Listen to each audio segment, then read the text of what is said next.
Սիրելիներս, բոլորս հիմա ներկա եղանք և ականատեսը եղանք ցավով իրական Հայաստանի արդարադատության իրականացմանը։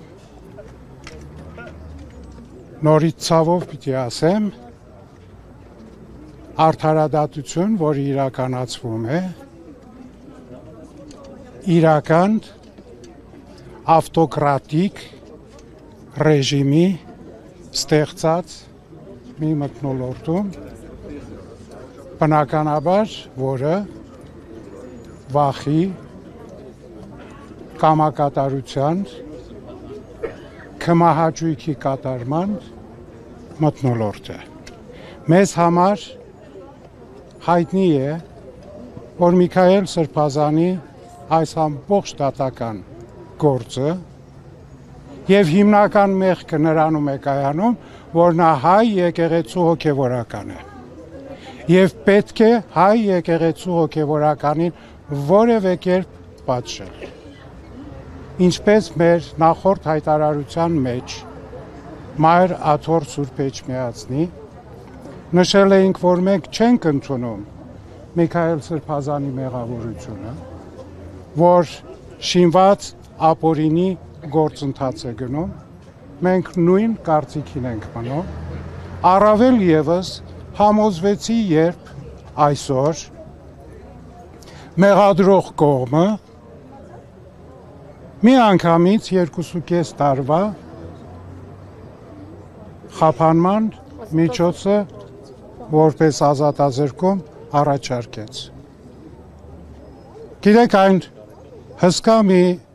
գրեթե 1000 էջանոց տրցակը իր առջև որ դրված էր, որը որ որևէ այսքան նիստերի ժամանակ չթերթատվեց և հայտնի չէ մեջը ինչ է, քանի որ չգիտեմ, գուցե ես չեմ լսել, դուք բոլորդ լսել եք մեղադրող կողմից այդ 2000 էջ պարունակողից գոնե մի էջը, ինչ է, ինձ թվում է պարզապես այդ թղթերի վրա, ամեն էջի վրա գրված է, մեղավոր է և վերջ, ծունկի բերել նստացնել, ամեն էջի վրա անընդհատ կարդալու և իրականացնելու նման արդարադատություն։ Ցավում եմ, որ մենք այսօր նման իրականության առջև ենք կանգնում այսպես կոչված իրական Հայաստանում։ Եվ հարցեր չկան։ Եվ ես վստահ եմ, որ այսօրվա թե մեղադրողի, մեղադրող կողմի և թե դատավորը, որ ունեն զավակներ և իմ աղոթքն է առ Աստված, որպեսզի նրանց զավակները իրենց կյանքի ընթացքում երբևէ չբախվեն իրենց ծնողների նման արդարադատություն իրականացնողների։ Եվ վստահ եմ, որ Աստված մեր աղոթքը կլսի և նրանց երեխաներին կփրկի իրենց նմաններից։ Սրբազան հայր, ամեն դեպքում իշխանություններն աննահանջ են, դա գիտեք, դուք ասացիք, որ վստահ եք, որ ամեն էջում գրված է պատժել, ծունկի բերել է, ծունկի բերելու կոնտեքստը նաև իշխանությունների խոսքում է։ Ի վերջո։ Շատ լավ գիտենք, թե այդ կոնտեքստը որտեղից է սկսվել, որտեղից է գալիս և նորություն չի դրա մասին հիմա խոսելը։ Շատ հստակ է, որ այսօր ծրագիրը Հայաստանյաց առաքելական եկեղեցին հեղինակազրկել, որովհետև իրական Հայաստանում միայն մեկ հեղինակություն կարող է լինել, մյուսները որևէ կերպ պիտի ոչնչացվեն, բայց թող մի բան իմանան, Աստուծո տված հեղինակությունը մարդը չի կարող խափանել։ Սրբազան հայր, ինչ կանի վերջո Մայր Աթոռը, ինչ քայլեր կձեռնարկի, եթե նրանց հաջողվի ազատազրկել Աջապահյանին։ Այն ինչ որ պետք լինի եւ այն ինչ որ հնարավոր լինի։ Ձեզ թվում է ես հիմա ձեզ հետ պիտի ամեն քայլի մասին խոսեմ։ Դուք էլ գիտեք, որ ճիշտ չի լինի։ Սրբազան հայր խաչակրած արշավանքի մասին հայտարարվեց բոլոր ամբիոններից Փաշինյանի բերանով, ով պիտի կանխի, որպեսզի չմնա բեռը եկեղեցու վրա եւ եկեղեցի Խաչակրած արշավանքները շատ ազնիվ արշավանքներ էին Հիսուսի գերեզմանը փրկելու համար։ Ես չգիտեմ դուք որ խաչակրած արշավանքների մասին եք։ Որոնք ազատագրեն իր բառերով ասած վայրաթորը։ Չէ, հարցը նրանում է, որ այստեղ էլ կա բռնության կոչ, այստեղ էլ կա եկեղեցական իշխանափոխության կոչ, եւ այդ կոչերը մնում են որպես նորմալ եւ որևէ տեղ չի քննարկվում, որ դրանք էլ կարող են ներկայանալ իբրև մեղավորություն, չասելու համար հանցագործություն։ Ամեն դեպքում բռնության կոչը